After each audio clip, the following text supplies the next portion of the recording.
Hi everyone. I'm very excited to be making this video. I have, for the past probably 2 years, always wanted to make video essays or just talk about topics I was interested in on YouTube randomly. And I would write out these big, huge things and then just get overwhelmed by it and feel like I wasn't doing the topic justice or whatever it was. So we're just gonna talk about a topic that I've been thinking about recently. I'm gonna kind of research and learn as I do it as well.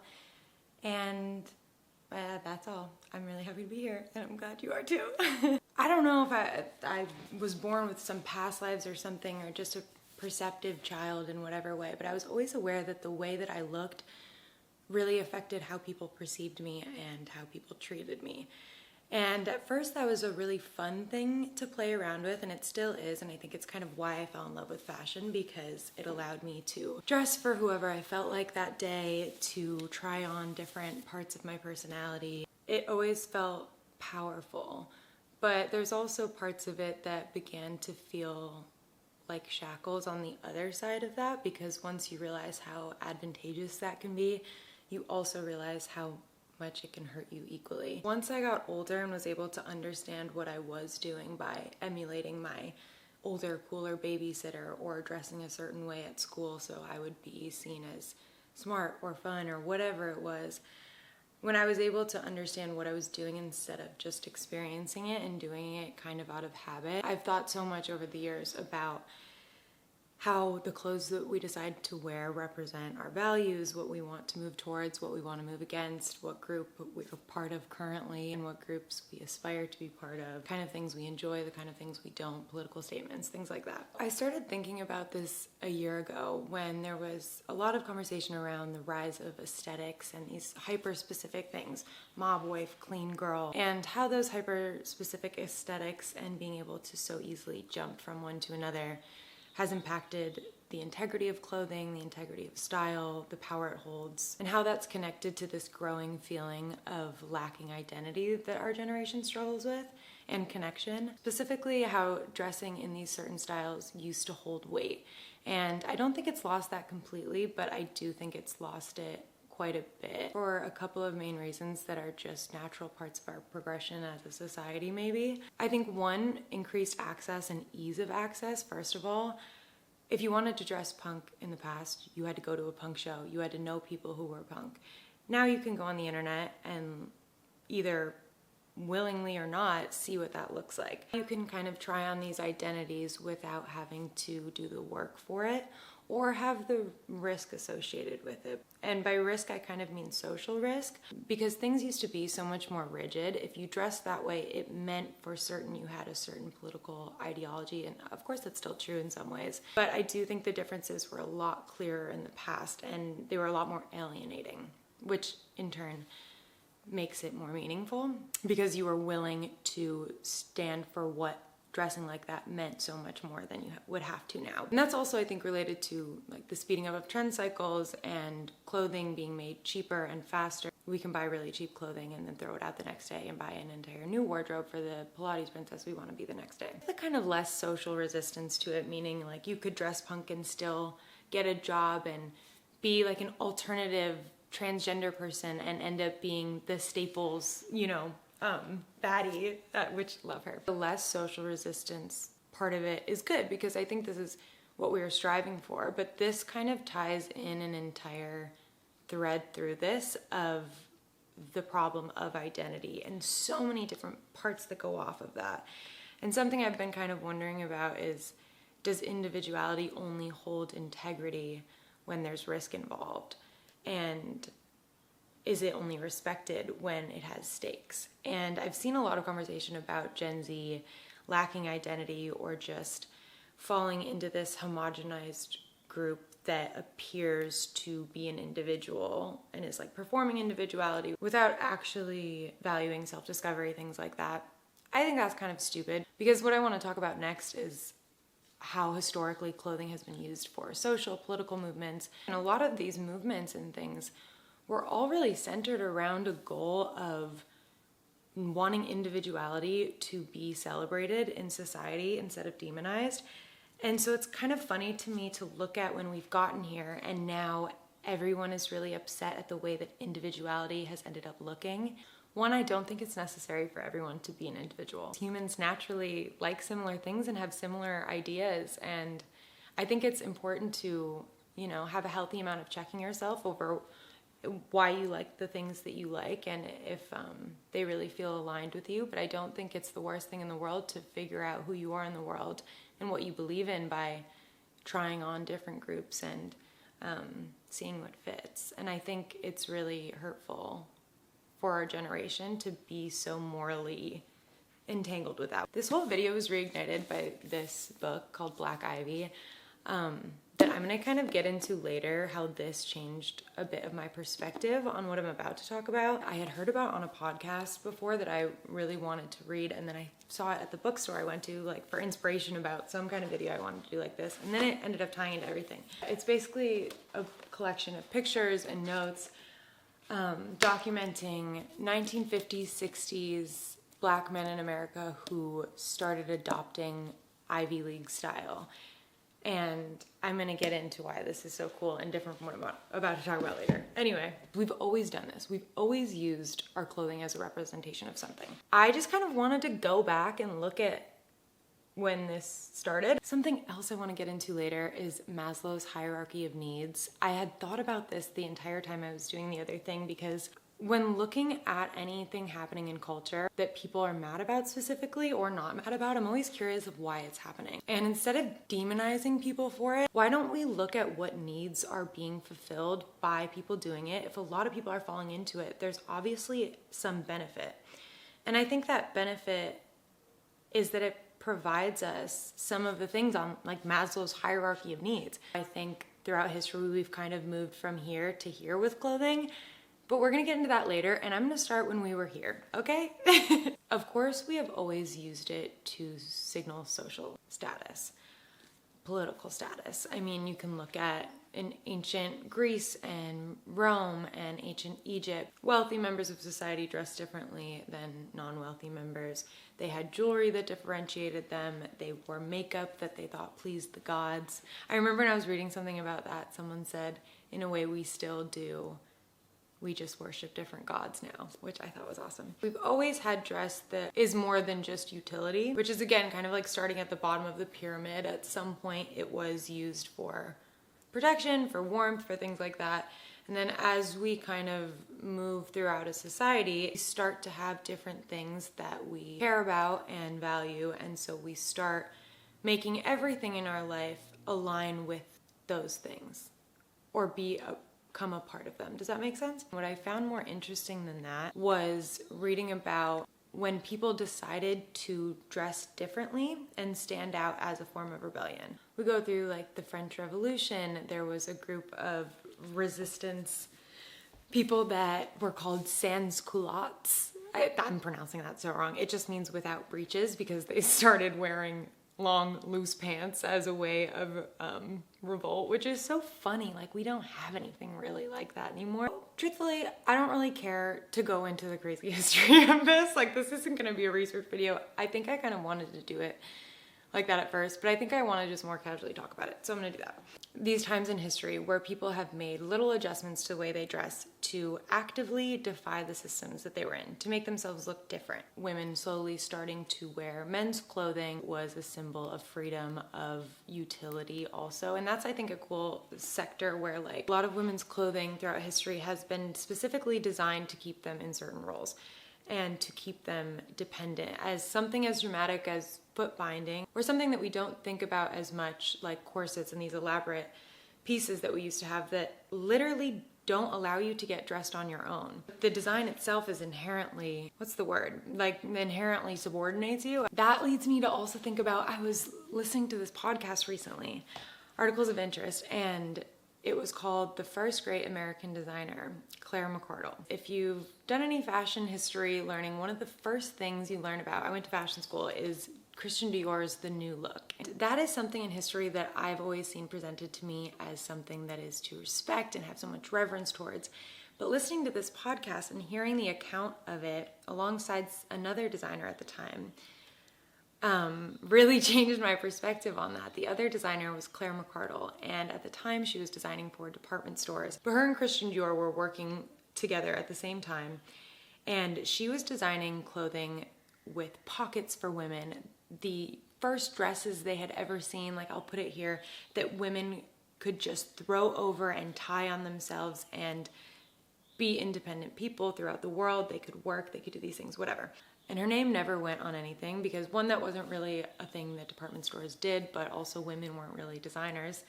Her and Christian Dior were working alongside each other at the same time. So Dior's new look has to me always been this like pinnacle of femininity and bringing back this elegance to America after the war and things like that. But the accounts of it in reality were that he was bringing back clothing that women, again, could not move in. They could not dress themselves in. There was a show that he was doing where the corset was so tight on a woman that she passed out and he didn't care. I don't remember what it was. Maybe I'll put it here if I like find that. But I also always think about how interesting that is of like redefining femininity and what that means. Even still for me, I think about how much I love heels while simultaneously I know they are like a disabling feature for women, that like you can't run away from danger in heels. And I don't know, two things can be true. I just think it can be interesting to look at things you like. Anyway, where was I even going with this? Well, I was talking about people who have made themselves look different in the name of resistance. We have women slowly starting to dress in men's styles of clothing to gain the same rights as them, which actually is now more similar to this than I was thinking. The point in this that I thought was so different, when I was especially looking at like punk movements and anti-establishment things and hippie culture, and they clearly adorned themselves to look completely different than this group that they had a different ideology from. What made this different to me that I'm now realizing is kind of similar to women starting to wear men's clothing like trousers is those were two oppressed groups that direly, life depended on it, needed things to change, needed society to recognize them as equal. Instead of making themselves look other, they had a slightly different approach, and they kind of approached it as an inside job of sorts, kind of becoming a player in the game of the people that you were resisting in order to beat them at their own game, which was something that I found really fascinating and really smart. There was a part from the intro that demonstrated this really well that I wanted to read. They were dressing like this not out of the desire to be white, but rather than a sign of conformity and compliance. Black Ivy was a king of battle dress, a symbolic armor worn in the nonviolent pursuit of fundamental change. Making society treat them differently meant making society see them differently first. And I think that's kind of the thread I'm talking about. And it also points to how stupid we are and like how ridiculous it is that as humans we are that swayed by perception and by social codes and by looking the right way. The sense of familiarity, even though nothing has changed about this person, now that they look a little closer to you or someone you understand and think deserves rights, that because they're in a sport coat and a tie now, you can understand why that might be necessary. I just think that points to kind of how stupid we are in like a bigger sense of racism and perception and weird social class status stuff. That's a whole other thing. But then there's the other side of it where like at the same time this was happening, there was also like the Black Panther Party where they had a very specific uniform that was all black, a leather jacket, a black beret, I think like black trousers, and that was making them look a specific way, and the statement was like, black is beautiful. That was just a thought, but I don't think it's necessarily true that only the movements that were dire decided to not go against the grain and like work with it. But my point was, I think it's interesting to look at the ones that did work with it. That's what this book made me think about, okay? As I was reading this, that sounds silly, but it reminded me of the scene in the show Love Story about JFK Jr. and Carolyn Bessette. And there's a part where they're at the Kennedy's house and they were gonna sleep in the same room, but then the older Kennedy woman of the house moved Carolyn's bags out of the room, and John was like, no, it's okay, you can sleep in here. And she said, no, if I'm going to win, I have to play by her rules. And that really stuck with me before I even saw this so much, because I think personally I have always been so stubborn to do that. And I've just been really interested in people recently who have the humility to understand that just because you can look at a society and understand what games are being played and figure out how you can be a part of them instead of rejecting them completely, I think those people are really interesting and I really admire them. And I think it takes a certain amount of humility and a huge amount of intelligence. And I feel like I have a lot to learn from people like that. And I'm really curious to kind of see where else that's been done in history. A lot of like the aspects of Ivy League style that were kind of adopted in here, like military style, trench coats, glasses, sports coats, tweed suits, Levi 501s, white socks and sneakers, button popover shirts. But it wasn't just those things, it was this also kind of disheveled aspect of it. And I think that was the part of it that really signaled that you were in that group. And I always think the details of these things are so interesting to look at. There's an Italian word for this, which is something I really integrate, I think, in my style every day. I'm not gonna pronounce it, but I'm gonna put it there. And it's just the art of intentionally looking like you don't care. For both beatnik cafe poetry reading goers who were signaling that they had a casual way of life and a flowing way of life, it was the same as the Ivy students who were wearing the right things that they should be at their schools, also signaling a desire for freedom and kind of a small bit of resistance in it of, I'm going to wear these things but not necessarily the right way, and like yearning for maybe an individuality in it or a slight diversion of what their parents had. There's kind of this transcendence that happens within certain groups that I've thought about recently too. Sometimes you'll meet a really wealthy person or you'll be around people who have a lot of money, and usually like a daughter of a family or something who just, oh, this is a great example. The girl in Saltburn, what's her name? This one. Where she is so disheveled, but it's so chic because she has almost transcended the social codes of her group because she's so in it that she doesn't need to look like she's in it. That's something I've even thought about with like Anna Delvey. When you look at old pictures of her, she looks the kind of disheveled that makes you think that she must be in that group, because why? If she wasn't, would she not be trying harder to be in it? The part in this that got me kind of thinking more about that was this part about Miles Davis.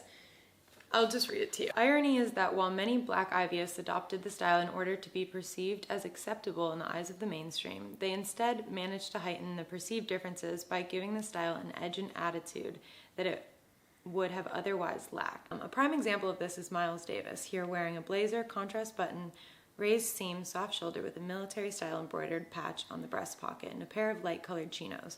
While this might look like standard country club attire on someone else, it looks like an unequivocal statement of the intent on Davis. Meaning that he added, and a lot of these men added, this really specific flair that to me, I'd like to believe is kind of that transcendence. Also, this is a picture of him in real time watching a movie and scoring it by reacting to each scene. I don't know. I just could only dream of being that like talented. And I'd like to believe that that was kind of the intention of him, rather than wanting to look different, understanding that these social codes and rules are so stupid that I can dress this way because I enjoy it, and I know there's a certain amount of respect that comes with it that I'm desiring from society, from government, but at the same time I am still going to keep my autonomy, and I think then be even more powerful by not following all of the rules perfectly and transcending it. And I think that is really the most powerful thing in these groups sometimes, and something that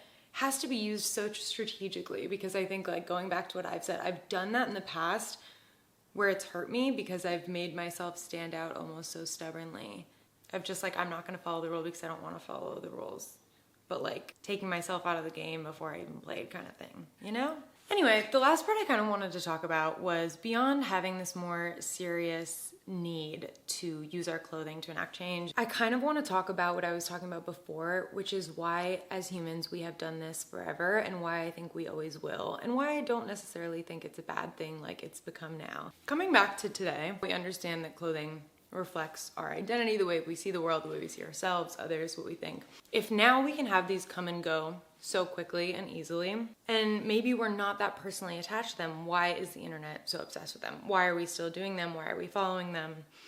I also, like I said, don't necessarily think that's a bad thing. I think that our personalities should be allowed to be malleable. I think our interests should be malleable.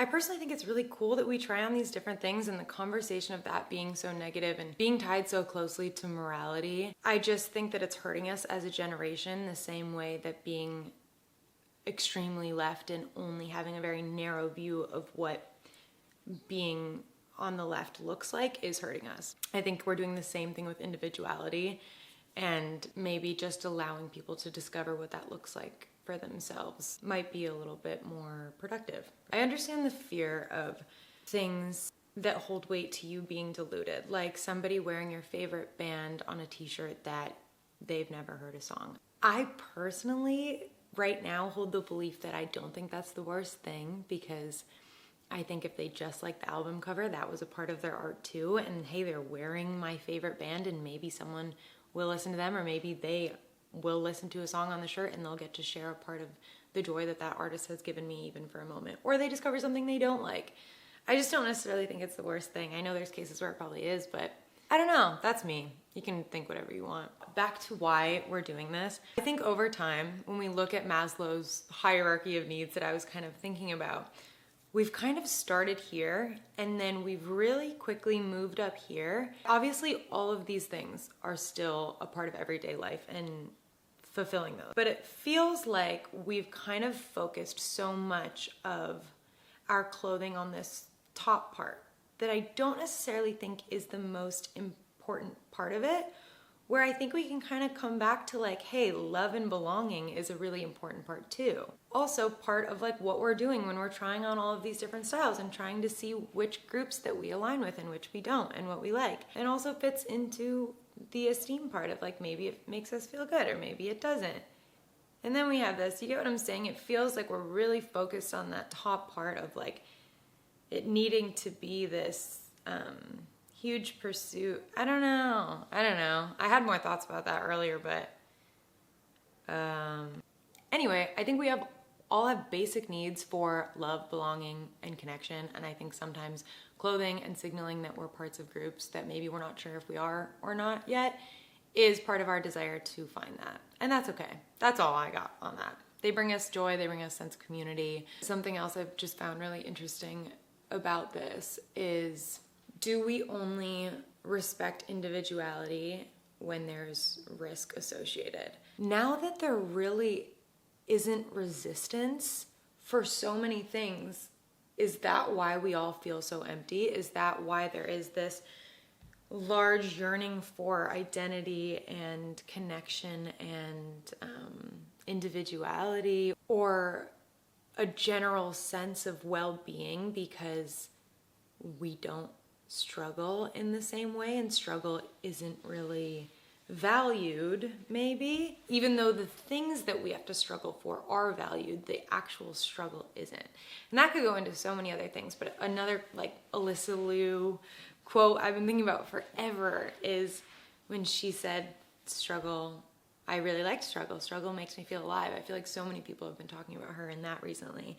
But I think that's kind of something that we've lost, and also lost seeing that why she maybe feels so free and assured and happy is because she has gone through all of that to be so positively sure this is who she is and what she wants. It makes me wonder that not only if we only respect individuality when there's risk associated and when there are stakes, because now being an individual is so celebrated, it's kind of flipped on its head, even though that was like the whole point. It makes me wonder if not only as a society do we not like to look at that, but if it's because in ourselves, the things that don't have some amount of risk or discomfort involved also don't feel good for ourselves. So it's kind of this mirror that we don't maybe necessarily realize we're using to reflect our opinions about things. I'm not sure if I have any more to say. I would love to know your thoughts about this, because my favorite part of when I would post TikToks about this was when other people would share their thoughts and make me think differently. I don't know, I just wanted to talk about this and hopefully start a conversation.